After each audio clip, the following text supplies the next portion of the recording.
pagi.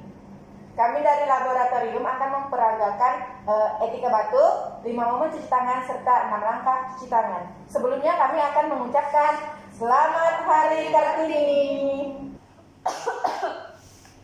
Sri, kok batuknya gitu Sri? Batuk yang benar itu adalah yang pertama harus menggunakan lengan tangan baju bagian dalam. Kemudian yang kedua, kamu boleh menggunakan tisu. Jadi tisu ini kamu gunakan untuk tutup hidung dengan mulut. Kemudian yang ketiga, buang di tempat sampah medis ya. Jangan lupa menggunakan masker ya Sri ya.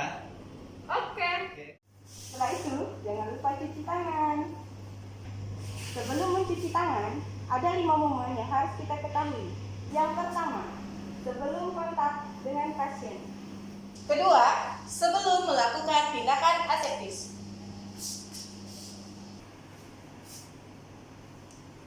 Yang ketiga, setelah terkena cairan tubuh pasien.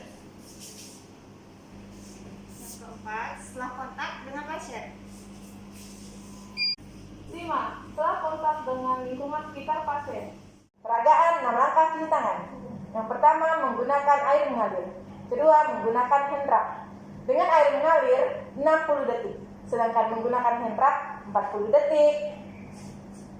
Mari kita memulai mencuci tangan. Pertama, telapak tangan.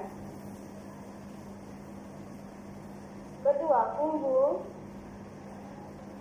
ibala, sela-sela jari, kunci, jempol,